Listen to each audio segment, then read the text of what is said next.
ಹುನಗುಂದ ತಾಲೂಕಿನ ಕಳ್ಳಿಗುಡ್ಡು ಗ್ರಾಮದಲ್ಲಿ ರಾಮಲಲ್ಲಾ ಪ್ರಾಣ ಪ್ರತಿಷ್ಠಾಪನೆ ಅಂಗವಾಗಿ ಗ್ರಾಮಸ್ಥರು ರಾಮ ಭಜನಾ ಸೇವಾ ಸಲ್ಲಿಸಿದರು.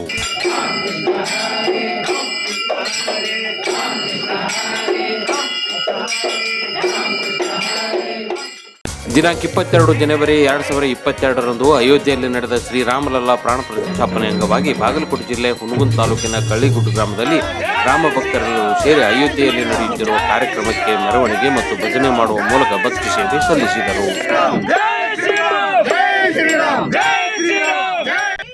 ಭಾರತದ ಇತಿಹಾಸದಲ್ಲಿ ರಾಮಾಯಣ ಒಂದು ದಂತಕಥೆಯಾದರೂ ತ್ರೇತಾಯುಗದಲ್ಲಿ ನಡೆದ ರಾಮಚರಿತ್ರೆ ದೇಶದ ಬಹುಪಾಲು ಜನರನ್ನು ಆಸ್ತಿಕರನ್ನಾಗಿ ಮಾಡಿ ರಾಮ ಭಜನೆ ಮಾಡುವಷ್ಟು ಭಕ್ತ ಸಾಗರ ಸೃಷ್ಟಿಯಾಯಿತು.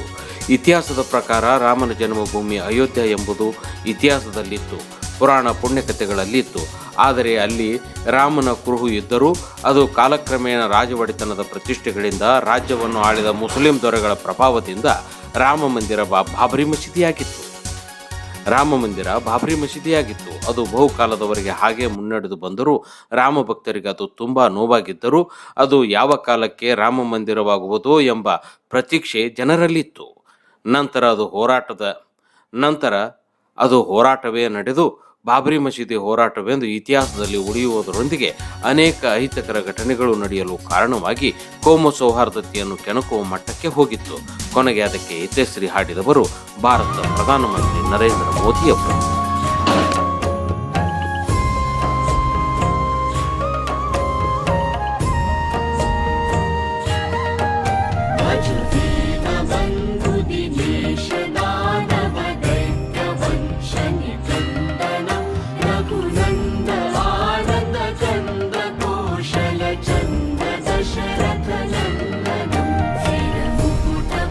ಕೊನೆಗೆ ಅವರ ಹಸ್ತದಿಂದಲೇ ಶ್ರೀರಾಮನ ವಿಗ್ರಹ ಪ್ರಾಣ ಪ್ರತಿಷ್ಠಾಪನೆ ಸಕಲ ವಿಧಿ ವಿಧಾನಗಳೊಂದಿಗೆ ನಡೆದದ್ದು ಒಂದು ಇತಿಹಾಸ. ಆ ಹಿನ್ನೆಲೆಯಲ್ಲಿ ನಾಡಿನ ಮೂಲೆ ಮೂಲೆಯಲ್ಲಿ ರಾಮ ಭಕ್ತರು ತಾವಿದ್ದಲ್ಲಿಯೇ ಅಯೋಧ್ಯೆಯಲ್ಲಿ ನಡೆಯುತ್ತಿರುವ ಕಾರ್ಯಕ್ರಮಕ್ಕೆ ದಿನಾಂಕ 22 ಜನವರಿ 2024ರಂದು ತಮ್ಮ ಭಾವನೆಗೆ ತಕ್ಕಂತೆ ಭಕ್ತಿ ಸೇವೆ ಸಲ್ಲಿಸಿದರು. ಅಂಥದ್ದು ಒಂದು ಸೇವೆ ಹುನಗುಂದ ತಾಲೂಕಿನ ಕಳ್ಳಿಗುಡ್ಡು ಗ್ರಾಮದಲ್ಲಿ ನಡೆಯಿತು. ಆ ವರದಿಯನ್ನು ನಮ್ಮ ಕನ್ನಡ ಟೈಮ್ಸ್ KTTVಯ ಜಿಲ್ಲಾ ವರದಿಗಾರರಾದಂಥ ವೆಂಕಟೇಶ್ ಜಿ ದಾಸರ್ ಮಾಡಿದ್ದಾರೆ. ನೋಡಿ, ಕಳ್ಳಿಗುಡ್ಡ ಗ್ರಾಮದ ಜನತೆ ಹಾಗೂ ಪಂಢರಪುರದ ಸಂತರ ಸಮೂಹ ಎಂದು ಗ್ರಾಮದ ತುಂಬೆಲ್ಲ ರಾಮನ ಸ್ತಬ್ಧ ಚಿತ್ರಗಳನ್ನು ಪ್ರತಿಷ್ಠಾಪಿಸಿ ಪೂಜೆ ಭಜನೆ ಮಾಡುವ ಮೂಲಕ ಭಕ್ತಿ ಸೇವೆ ಸಲ್ಲಿಸಿದರು. ಕಾರ್ಯಕ್ರಮದಲ್ಲಿ ಗ್ರಾಮದ ಬಿಜೆಪಿ ಕಾರ್ಯಕರ್ತ ಮುತ್ತು ಸೀಮಿಕೇರಿ, ನಿವೃತ್ತ ಶಿಕ್ಷಕರಾದ ಚೆನ್ನಪ್ಪ ಮೆಣಸಿನಕಾಯಿ ಮಾತನಾಡಿದರು. ಶ್ರೀರಾಮನ ಅವತಾರ ಒಂದು ಮೆಚ್ಚುಗೆಯಾಗ್ತದ್ದು, ಅತಿ ಪ್ರಾಮುಖ್ಯತೆ ಪಡೆದಿದ್ದು. ಆ ಅವತಾರದಲ್ಲಿ ಇವತ್ತಿನ ದಿವಸ ಶ್ರೀರಾಮ ಮಂದಿರ ಲೋಕಾರ್ಪಣೆಯನ್ನ ಮಾಡ್ತಾ ಇದ್ದಾರೆ. ಹಾಗೂ ಇನ್ನು ಕೆಲವೇ ಸೆಕೆಂಡ್ಗಳಲ್ಲಿ ಅಂದರೆ ಕೆಲವೇ ನಿಮಿಷಗಳಲ್ಲಿ ಮೂರ್ತಿಯ ಪ್ರತಿಷ್ಠಾಪನೆಯನ್ನು ಮಾಡ್ತಾ ಇದ್ದಾರೆ.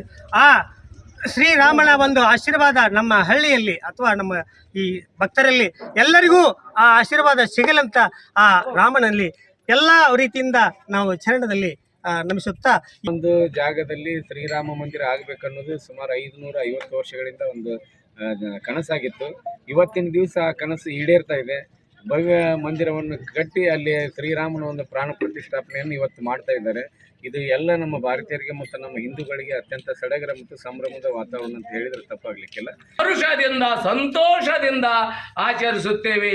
ಭಗವಂತ ಆ ಶ್ರೀರಾಮಚಂದ್ರನ ಇವತ್ತ ಆ ಬಾಲ ಶ್ರೀರಾಮಚಂದ್ರನ ಮೂರ್ತಿ ಇವತ್ತ ನೋಡುವಂಥ ಭಾಗ್ಯ ನಮ್ಮ ಇಡೀ ದೇಶದ ಜನರಿಗೆಲ್ಲ ಇವತ್ತ TV ಮಾಧ್ಯಮದಲ್ಲಿ ನೋಡಲಿಕ್ಕೆ ಎಲ್ಲರಿಗೂ ಅನುಕೂಲ ಆಗಲಂತ ಹೇಳ್ಕಟ ಅಯೋಧ್ಯೆಗೆ ಹೋಗಲಾರ್ದಂಥವ್ರು ಇಲ್ಲೇ ನಮ್ಮ ಮನೆಯಲ್ಲಿ ಕುಂತು ಆ ಪ್ರತಿಷ್ಠಾಪನೆಯ ಒಂದು ಕಾರ್ಯಕ್ರಮವನ್ನು ವೀಕ್ಷಿಸಲು ನಮ್ಮೆಲ್ಲರಿಗೂ ಸಂತೋಷವಾಗುತ್ತದೆ. ಶಿವಪ್ಪ ಶಿರೂರ್, ಶೇಖಪ್ಪ ಹೊಸಕೇರಿ, ಸಂತರಾದ ಶಿವಪ್ಪ ಶಿರೂರ್, ಬಸಪ್ಪ ಮಂಡಿ, ಬಾಬು ಅರಮನಿ, ಬಸವರಾಜ್ ತೆಗ್ಗಿ, ಮಹೇಶ್ ಕೆಂದೂರ್, ವಿಜಯ ಪೂಜಾರಿ, ಗಂಗವ್ವ ಹೊಸಕೇರಿ, ನಾಗರತ್ನ ಮಂಡಿ, ಸುನಂದ, ಲಕ್ಷ್ಮೀಬಾಯಿ ದೇಶೆಟ್ಟಿ, ಗ್ರಾಮದ ಇನ್ನೂ ಅನೇಕರು ಈ ಕಾರ್ಯಕ್ರಮದಲ್ಲಿ ಉಪಸ್ಥಿತರಿದ್ದರು.